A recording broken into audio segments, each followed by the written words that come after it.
The golden gates of Ravenstone stood as a silent testament to the staggering wealth and the frozen hearts of the Valerius dynasty. In the year 1815, the estate was shrouded in an eternal gray mist that seemed to rise from the very stones of the manor, and the air carried a sharp scent of pine and ancient secrets. Inside the grand library, Lord Alaric Valerius stood by the floor-to-ceiling windows, his silhouette as rigid as the gargoyles that guarded the roof. He was the 8th patriarch of his line, a man whose every breath was a calculation of interest, and whose every heartbeat was a move on the chessboard of the high society. Alaric was obsessed with the preservation of his financial empire, and he believed that the only way to secure his legacy was through a pure-blooded heir who would inherit the throne of the Valerius Bank. His current wife, Lady Alara, was a delicate flower of the old aristocracy whose family had lost their fortune, and she lived like a phantom within the halls of Ravenstone. She was a woman of grace, but she had failed to provide the one thing Alaric demanded, which was a son to carry the weight of his name. Alaric looked at his reflection in the polished glass, and he saw a man who was ready to discard the past to ensure a golden future. At the same hour, in the cluttered study of the Sterling townhouse, Silas Sterling was drowning in a sea of gambling debts and desperate ambition. Silas was a man who viewed his family as a portfolio of assets to be traded, and he was currently looking for a way to gain a seat on the board of the Valerius Bank. He looked at his eldest daughter, Lara, who was weeping quietly in the corner because she feared the dark reputation of Lord Alaric. Silas told her that she was his last hope for survival, and he commanded her to take the position of a private housekeeper at Ravenstone with the sole purpose of seducing the master of the house. He believed that a woman of her beauty could surely capture the interest of a lonely man, but Lyra was a fragile soul who lacked the steel required to survive the politics of the manor.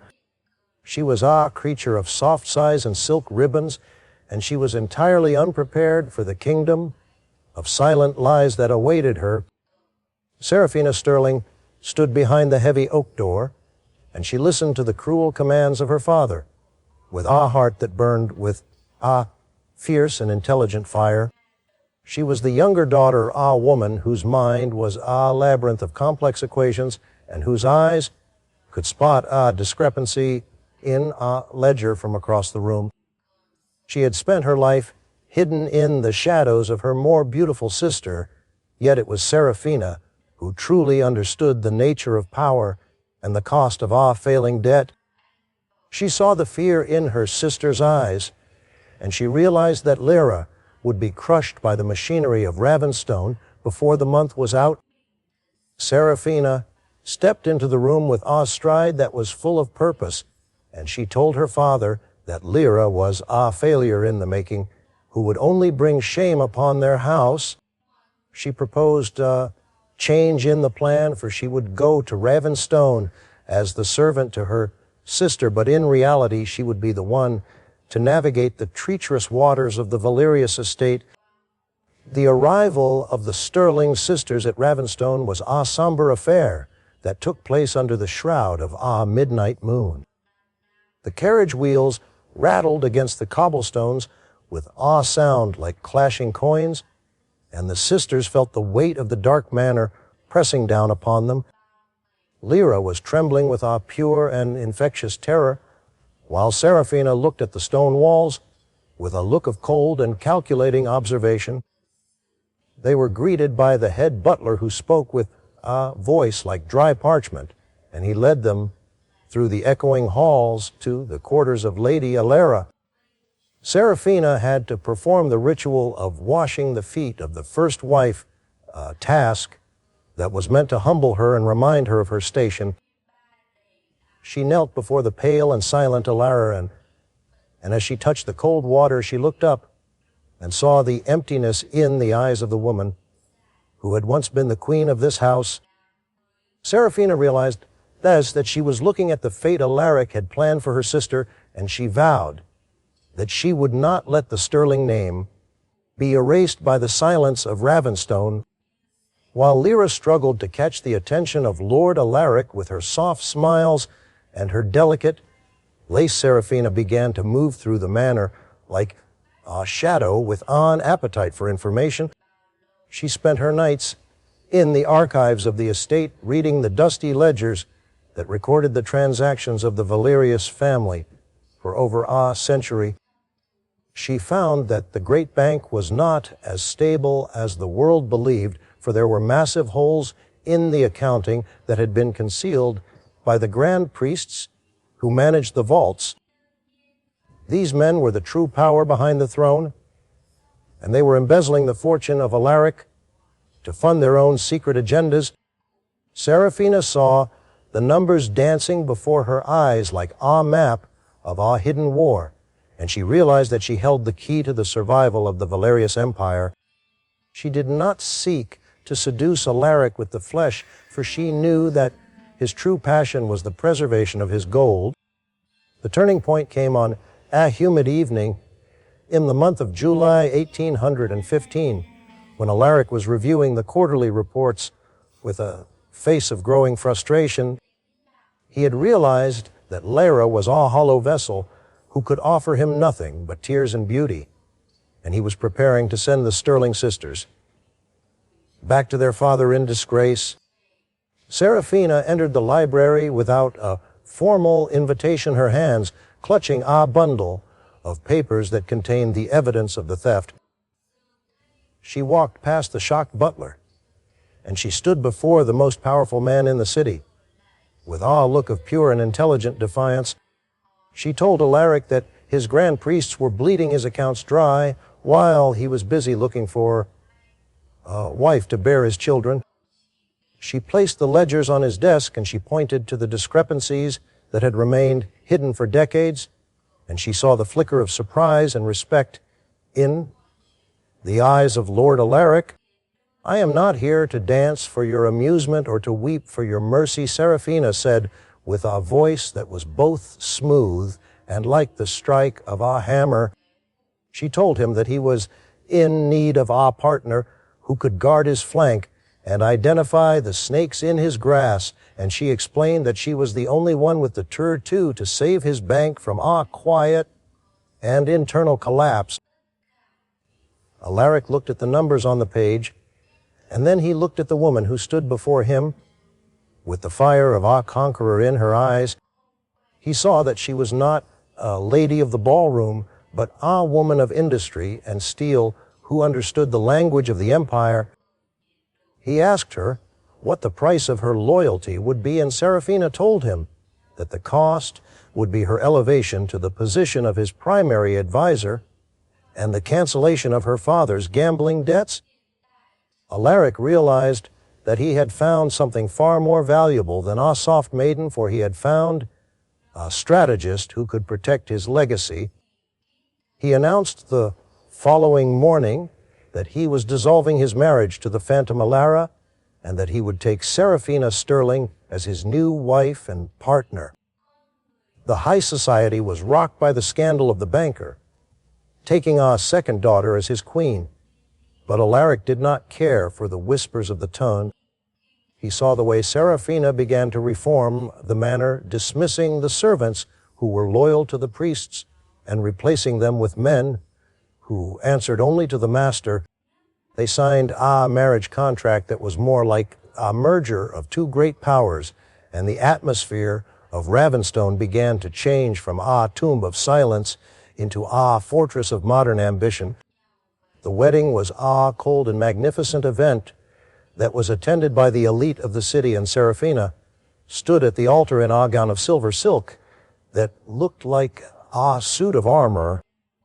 She looked at her father Silas, who was smiling with the greed, and she knew that she had saved her sister, but she had also sold herself to the devil of Ravenstone. Alaric looked at his new bride, and he felt a surge of unexpected pride, for he knew that together they would make the Valerius name the most feared in the world. They returned to the manor, and they began their first night not with our romantic vow, but with our review of the new security measures for the bank vaults. Serafina had found her Ving Quang amidst the kingdom of silent lies, and she knew that she would have to be twice as cunning as any man to survive the war that was about to begin. While they worked side by side in the months that followed, the tension between them grew into complex and dangerous attraction. Alaric was a man of iron, but he found himself drawn to the sharp wit and the unwavering courage of his wife.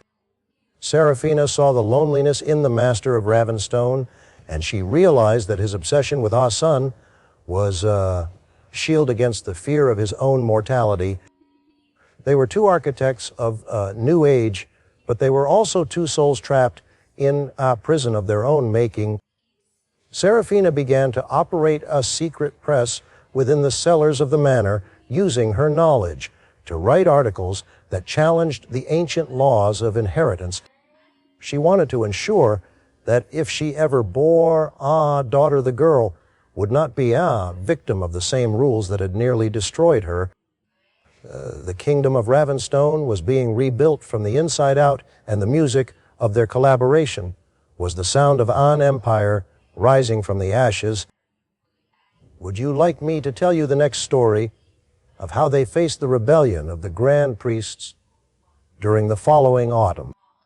The heavy shadows of Ravenstone shifted like restless ghosts in the month of October 1800, and 15 and Serafina Sterling stood as the newly crowned mistress of an empire built upon secrets and silver. The wedding had been a cold and magnificent affair that left the high society of the city in awe. State of absolute shock, for the banker king had chosen a woman of intellect over a lady of simple beauty. Serafina moved through the long corridors of the manor with a stride that was full of purpose, her silk gown rustling against the cold stone floors like the sound of dry leaves in autumn wind. She had officially taken her place as the partner of Alaric Valerius, and she began her reign by dismantling the web of spies that the High Council of Priests had woven into the very fabric of the house. She dismissed the head butler and the senior maids who had served as eyes for her enemies, and she replaced them with workers who understood that their loyalty belonged only to the master and his new queen. Alaric watched her from the shadows of his study with a look of growing respect, for he saw that his wife was a strategist who could navigate the treacherous waters of his bank with the precision of a master sailor. The atmosphere within the manor was one of constant and intelligent tension, as the Council of Priests did not take the loss of their influence lightly. These men were the old guard of the Valerius legacy, and they believed that a woman had no place in the management of the gold or the laws of the family. Serafina realized that her presence was a revolution in itself, and she spent her days analyzing the ancient charters that governed the inheritance of the bank. She discovered that Alaric was bound by an archaic and cruel oath that stated only a male heir could claim the primary fortune of the Valerius line. If they were to produce a daughter, the majority of the assets would be seized by the council to be managed under their own corrupt authority.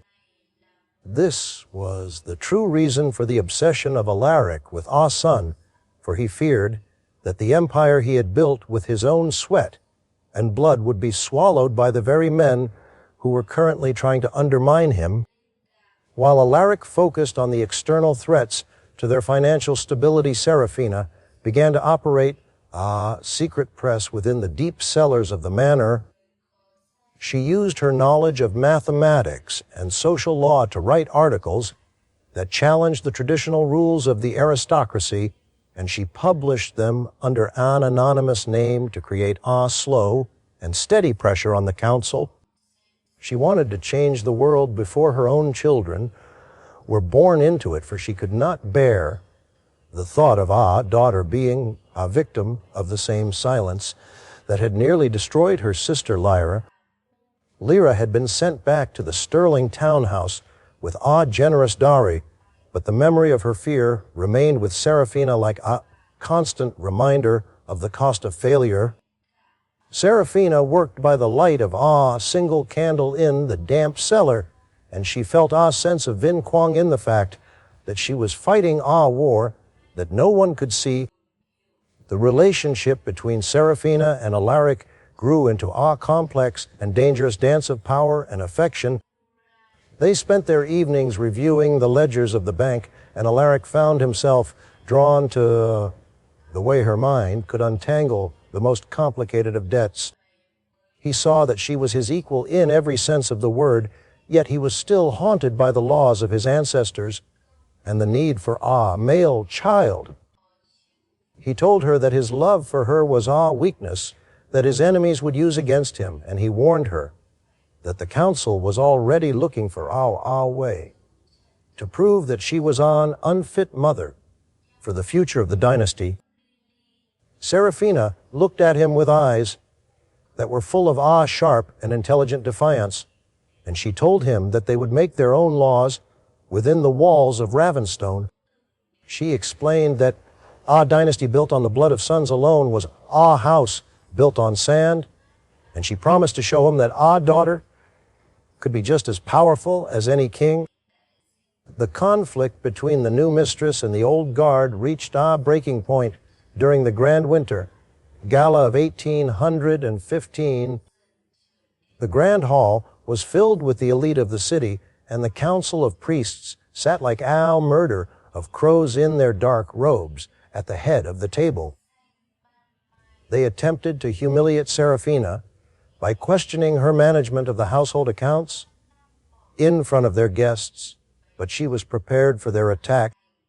She presented a report that detailed the waste and the theft that had occurred under their previous supervision, and she showed the investors that the bank was now more profitable than it had been in 100 years.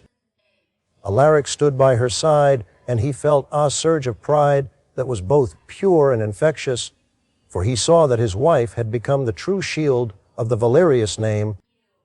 The council was forced to retreat in silence, but the look in their eyes told Serafina that the war was far from over.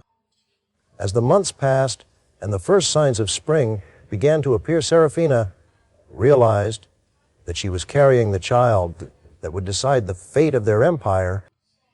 The news was met with a mix of joy and absolute terror within the manor, for the pressure on Serafina to produce a son was now a physical weight against her chest. Alaric became more distant and focused on the security of the vaults, for he knew that the council would move to seize his assets the moment a daughter was announced. Serafina felt the RNNT in their relationship growing with every passing day, as the man who had been her partner began to look like her judge. She spent her nights in the cellar with her secret press, writing her most powerful articles, yet about the rights of the firstborn, regardless of their sex. She knew that she was playing a dangerous game, but she also knew that the truth was the only weapon she had left. The tension within Ravenstone was as thick as a summer storm, and the servants whispered about the curse of the Valerius line that seemed to follow every mistress of the house. Serafina found herself alone in the Grand Library more often than she wished, for Alaric was busy meeting with the lawyers and the lords of the city to find a way around the inheritance laws. She saw that the obsession with the heir was turning the man she loved into a stranger who valued the gold more than the flesh. Serafina took a heavy condu from the desk, and she looked at the symbol of the bank, wondering if she was building a monument or a tomb for her unborn child. She vowed that she would not let Ravenstone become a kingdom of silent lies for her daughter, and she prepared for the final confrontation with the men who wanted to see her fail. The climax of the season came on a stormy night in the month of May 1816, when the High Council made an attempt to arrest Serafina for her secret activities. They had found the location of her press, and they were prepared to accuse her of treason against the laws of the nobility. Alaric returned to the manor just as the priests were entering the grand foyer, and he was forced to choose between the laws of his fathers and the woman who had saved his empire. Seraphina stood at the top of the grand staircase, and she looked at her husband with a look of pure and intelligent hope. She told him that the bank would fall if he allowed the council to take her, for she was the only one who truly understood the holes in the accounting.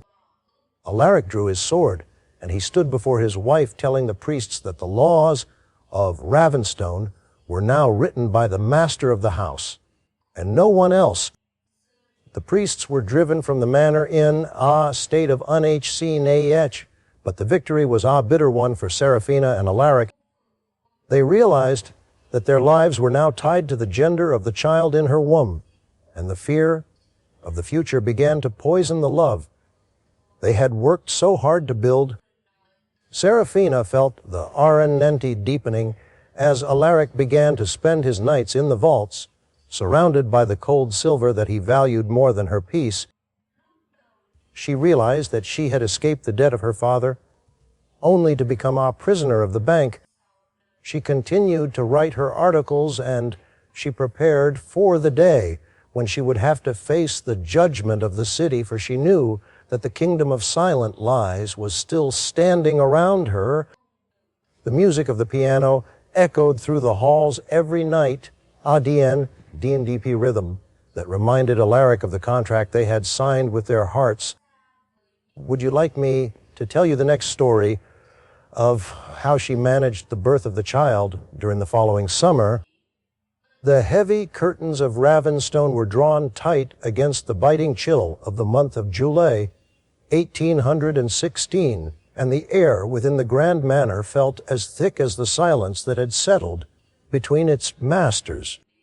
Seraphina Valerius lay in her chambers, her heart heavy with a burden that no amount of silver could lighten, for she had just brought a new life into the world, only to find it was greeted with the coldness of failed transaction. The child was named Elora, and she was a creature of soft size and perfect features, yet to the council of priests and the accountants of the bank, she was nothing more than a deficit on a ledger. Alaric had stood at the foot of the bed when the news was delivered, and his face had turned into a mask of stone that was more terrifying than any storm. He saw the loss of his empire in the eyes of his daughter, for the archaic laws of his line dictated that his fortune would now slip away into the hands of the church.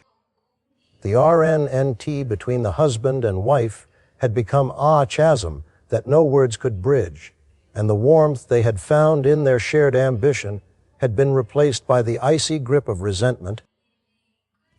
Alaric began to spend his nights in the distant wings of the house, and he looked at Seraphina not as his partner, but as the woman who had failed to secure the Valerius throne. The atmosphere of the manor turned even more poisonous with the arrival of a young woman named Jane, who was introduced to the household by the High Council under the guise of a distant cousin in need of shelter. Jane was a creature of wide eyes and gentle smiles, and she played the role of an innocent maiden with a precision that was both brilliant and terrifying. The priests whispered to Alaric that Jane possessed a destiny that would ensure the birth of a son, and they used the desperation of the banker to plant the seeds of a new betrayal. Alaric was a man consumed by the fear of his own mortality and the collapse of his bank, and he began to seek the company of Jane to escape the silent accusations of his wife. Seraphina watched from the shadows of the nursery, and she felt the bite of the NHCNH as she saw her husband walking in the gardens with the newcomer. She did not engage in the common theatrics of a jealous wife, for her mind was still the sharp instrument that had saved the bank from ruin. She chose to fight with the weapons she knew best, which were the keys of her piano and the power of her secret press. Every night as the clock struck 12 hours, Serafina sat at her grand piano, and she played music that was DNDP and full of sharp and intelligent pain. The notes echoed through the stone halls of Ravenstone, serving as relentless reminder to Alaric of the contract of intellect they had signed when they were still allies against the world. While Alaric was outside in the dark of the woods, firing his hunting rifle at phantom targets to release his internal pressure, he could still hear the melody of his wife calling to his soul. It was a war of sounds and silence, where the crack of the gun and the ring of the piano wire fought for the dominance of the estate. Serafina knew that Jane was a trap set by the council, yet she also knew that Alaric was allowed to be a victim of his own weakness. She continued to manage the secret accounts of the bank, even as her heart was being carved into pieces, for she was determined that Elora would inherit a world that was not defined by the whims of men. The RNNT deepened as the month of August 1816 arrived, and the presence of Jane became a constant shadow over the nursery of Elora. Jane would offer Serafina smiles that were filled with calculated pity, and she spoke of the importance of male hair as if she were already the mistress of the house. Serafina looked at her and saw only a puppet of the priests, yet she felt the sting of the betrayal by Alaric most of all. He had stopped consulting her on the major transactions of the bank, and he had begun to listen to the whispers of the council, who urged him to set Serafina aside. The kingdom of silent lies was now a fortress of open hostility, and Serafina realized that her true was the only thing standing between her daughter and a life of poverty. She spent her days writing her most provocative articles for her secret press, calling for a revolution in the laws of inheritance that would recognize the rights of every child. While the tension reached a breaking point, Silas Sterling returned to the manor to demand more gold from the daughter he had sold for his own gain. He saw the coldness of Alaric and the rising power of Jane, and he realized that his own position was threatened by the potential fall of Serafina.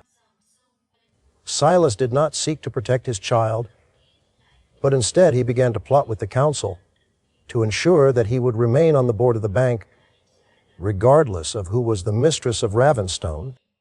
He told Serafina that she should be more submissive to the master, and he warned her that a woman who thought too much was a woman who would soon find herself in the HMTA. Serafina looked at her father, and she felt a sense of pure and intelligent disgust, for she realized that her blood was as cold as the silver in the vaults. She dismissed him from her presence. She returned to her piano, her fingers moving with a speed that was like the coming of a winter storm. The RNNT between Alaric and Serafina was now a wound that would not heal, and the master of Ravenstone found himself trapped between his love for his wife and his obsession with his legacy. He saw the strength in Serafina, and he admired her defiance, yet every time he looked at Elora, he saw only the end of his line. Jane would come to him with tea and soft words, telling him that he deserved a life of peace, and a son to carry his name into the next century. Alaric began to believe the lies of the maiden, for they offered an easy escape from the complex and difficult reality of his marriage. He forgot the way Serafina had saved his accounts from the embezzlement of the priests, and he saw only a woman who was an obstacle to his divine right. The atmosphere of the manor was one of impending disaster as the piano music grew louder and the gunshots in the night grew more frequent. As the year 1816 drew to a close, Serafina realized that the council was preparing a final move to remove her from her throne. She had found evidence that Jane was not cousin at all, but the daughter of a man who had been ruined by Alaric years ago.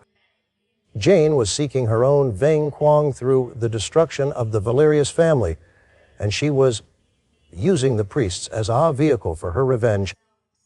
Seraphina tried to warn Alaric, but he refused to see the truth behind the ingy white the face of the girl. He told Seraphina that she was merely bitter because she had failed her primary duty, and he commanded her to remain in her quarters until the council had decided on her fate. Seraphina sat in the nursery with Alora, and she knew that the battle for Ravenstone was about to enter its most MMU phase. She looked at her daughter, and she promised that the DSN of the Sterling women would be one of power and intellect, no matter the cost to her own life. Would you like me to continue with the next story of how she faced the trial of the council during the following spring? The winter frost of 1817 had begun to settle over the stone walls of Ravenstone, and the kingdom of silent lies was now a fortress of cold calculation and dark betrayal. Seraphina Valerius moved through the shadows of the nursery like a spirit of vengeance, her eyes fixed upon the sleeping form of her daughter Alora, while the world outside her door plotted her destruction. The high council of priests had finally woven their web of deceit to a point of absolute suffocating pressure, and they had found an ally in the greed of her own father, Silas Sterling. Silas had become a man consumed by the need for a seat on the board of the bank, and he had provided the council with the forged evidence they needed to ruin the reputation of his own child. They had created a paper trail that suggested Seraphina was engaged in an illicit affair with the court musician, the only man who truly understood the mathematical beauty of her soul through the keys of the piano. This was the final move in their game to strip her of her status and her wealth, for they knew that Alaric was a man who would never tolerate a stain upon his personal honor. Alaric Valerius sat in his study while the orange light of the hearth cast long and jagged shadows against the oak walls. He had become a man trapped between his lingering respect for the intellect of his wife and the poisoning whispers of Jane, who sat beside him with a face of feigned innocence. The council had presented him with the forged letters and the testimonies of bribed servants, and the jealousy that had been festering in his heart finally broke through his cold logic. He saw the music of Seraphina not as a call to his soul, but as a signal to her lover, and he felt the sting of a public humiliation that was more painful than any financial loss. He gave the order to the guards to seize Seraphina in the middle of the night, and he commanded that she be thrown into the damp and dark cellars of the manor to await a public judgment. He was a man blinded by his obsession with a male hair and his own pride, and he did not see that he was destroying the only person who had ever truly guarded his empire.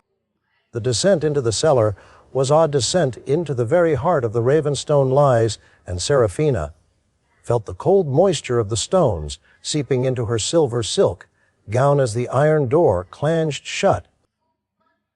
She was alone in the darkness, with only the sound of dripping water and the beating of her own intelligent heart. Yet she did not allow herself to weep for the husband who had turned into her judge. She spent her hours in the darkness visualizing the ledgers of the bank and the movements of the council, for she knew that the empire was already starting to crumble without her steady hand at the helm. She realized that the priests were already preparing to install Jane as the new mistress, a move that would allow them to control the Valerius fortune through a puppet who had no understanding of the mathematics of power. Seraphina looked at the dirt on her fingers, and she smiled with a grim and decisive irony, for she knew that the truth was a currency that never truly lost its value.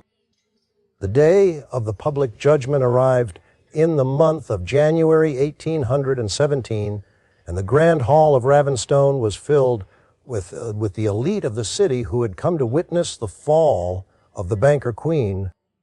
Alaric sat upon his heavy chair like god of old, his face mask of stone that showed no mercy to the woman who was led into the room in chains. The high priest stood before the crowd, and he read the list of her supposed crimes with a voice that was full of smooth and infectious poison. He accused her of treason against the laws of the nobility and of the betrayal of her marriage vows, and he called for her to be stripped of her name and her rights. Seraphina stood before them with her head held high, and she looked at the men who had plotted her ruin. With a look of pure and intelligent defiance, she saw her father Silas sitting in the front row, and she realized that his greed had finally cost him the only thing that was ever truly his. When it was her turn to speak, Seraphina looked directly into the eyes of Alaric, and her voice echoed through the silent hall with the clarity of a silver bell. She told the crowd that they could take her head and they could take her silver, but they could never take away the fact that the Valerius Empire was saved by the hands of a woman. She explained that the bank was built on a foundation of lies, and that it would surely fall because of the stupidity of the men who were currently celebrating her demise. She told Alaric that his obsession with our son had turned him into a victim of his own enemies, and she warned him that the child Jane carried would never be the heir he desired. Seraphina delivered her words with a rhythm that was like the final movement of a dark symphony, and the atmosphere in the room became one of absolute and terrifying realization. The council declared her guilty of all charges, and they sentenced her to a life of exile or a quiet death in the shadows of the manor. Yet Seraphina did not flinch as the guards stepped forward to lead her away. She looked at Alaric one last time, and she saw the flicker of agonizing doubt in his eyes, but it was too late for the man of stone to change his course. He watched as his wife was dragged from the hall, and he felt a sense of loss that was deeper than any debt he had ever recorded. The kingdom of silent lies had claimed its greatest victim, and the music of the piano was finally silenced in the halls of Ravenstone. Seraphina was led to the carriage that would take her to the frontier, and she clutched the small locket that contained the image of Alora, promising that her daughter would one day return to finish what she had started. Alaric married Jane within the month, but the vinquang he had hoped for was nothing more than an illusion of the council. Jane was a woman of small thoughts and great fears, and she could not manage the complex machinery of the estate or the demands of the bank. The priests began to seize control of the accounts and the vaults, and Alaric found himself a prisoner in his own home. He looked at the empty seat beside him at the table, and he realized that he had traded a queen for a puppet, and he began to spend his nights drinking brandy in the cold library. He would sometimes look at the piano, and he would imagine he heard the DNDP rhythm of Seraphina's music, and the NHC NH of his choice would burn in his chest like an eternal fire. He was a man who had everything, and yet he had nothing, for he had destroyed the only truth he had ever known. Jane eventually gave birth to a son in the month of October 1817. But the child was a mamui, you creature who lacked the fire and the strength of the Valerius line. The council was disappointed, and they began to turn their attention to other ways of securing the gold, leaving Alaric and his new wife to rot in their own luxury. Jane fell into a deep and dark depression as she realized that she was merely a tool for the priests, and she passed away within the year, leaving Alaric alone with a child he did not know how to love. The empire of Ravenstone was now a kingdom of ghosts and shadows, and the silence was so absolute that it felt like the end of the world. Alaric sat in his chair, and he looked at the ledgers that were now filled with the errors of the priests, and he realized that the prophecy of Seraphina was finally coming to pass. Many years passed, and the world moved on from the scandal of the Sterling sisters, yet the DSN of Serafina remained hidden in the letters she had sent to her daughter Alora. Alora had been raised in secret by the loyal servants of her mother, and she had been taught the mathematics of power and the laws of the bank since she was a small child. She grew into a woman of fierce intelligence and unwavering courage, and she spent her life preparing for the day when she would return to Ravenstone to reclaim what was hers. She watched from a distance as the bank began to fail under the management of the priests, and she began to buy up the shares of the company through a series of anonymous accounts.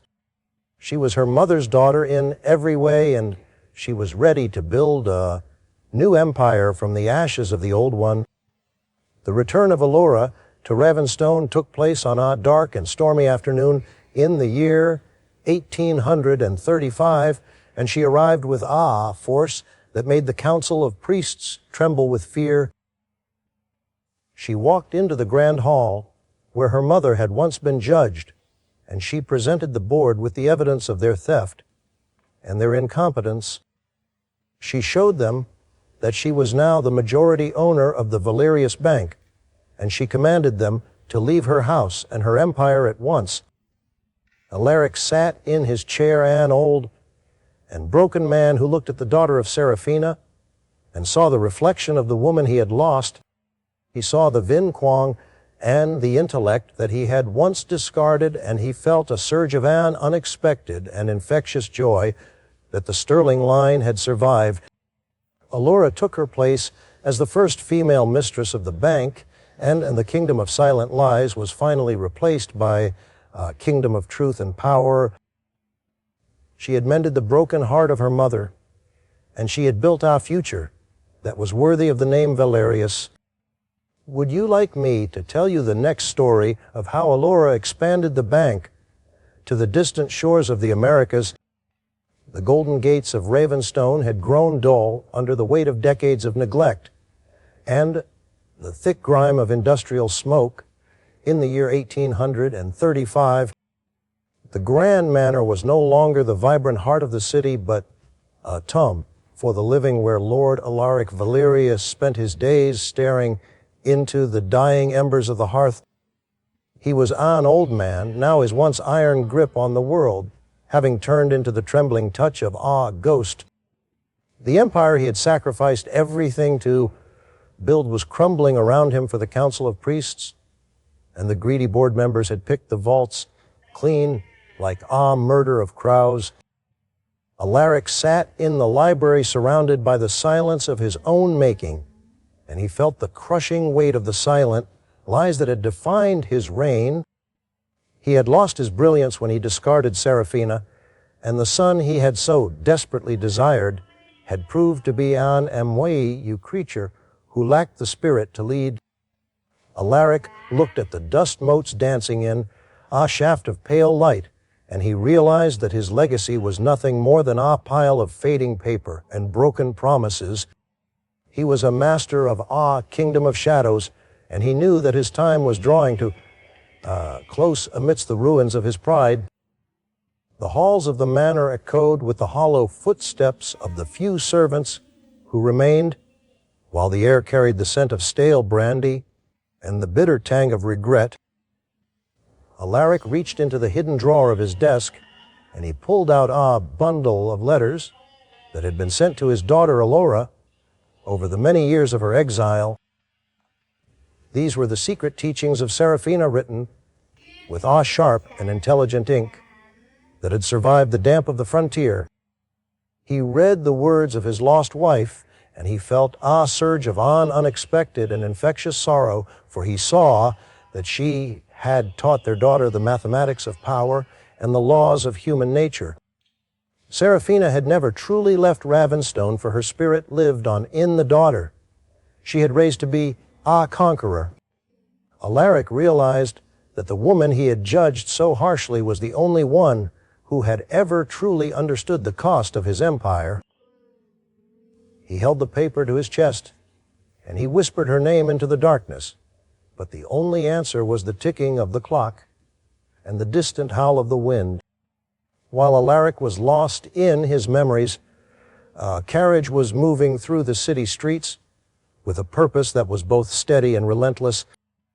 Inside sat Alora Valerius, a woman of 30 years, who possessed the emerald eyes of her mother and the iron will of her father. She had spent her life in the shadows of the frontier, learning the art of the trade and the secrets of the bank from the letters her mother had left behind. Alora had become a mistress of finance in her own right, and she had spent the last decade buying up the shares of the Valerius Bank through a network of anonymous accounts. She was here to reclaim the throne that had been stolen from her mother, and she carried the evidence of the council's corruption in a leather satchel that she held with a white-knuckled grip. Alora looked at the stone walls of Ravenstone as they loomed out of the mist, and she felt a sense of destiny that was more powerful than any fear. She was the Ahcu of a woman who had been betrayed by the stupidity of men, and she was ready to burn the kingdom of silent lies to the ground. The carriage came to stop before the grand entrance, and Alora stepped out onto the cobblestones with a stride that was full of pure and intelligent defiance. She did not wait for the butler to greet her, but she pushed open the heavy oak doors, and she walked into the foyer where the High Council was currently meeting to discuss the final sale of the estate. The priests stood around the long table like a murder of crows, their faces pale and their eyes filled with Adhiel greed. They looked at the woman who stood before them in a gown of deep midnight silk, and they felt a chill that reached into their very souls. Alora did not speak of love or forgiveness, for those were words for the weak, but she spoke of the laws of the bank and the debts that were now due.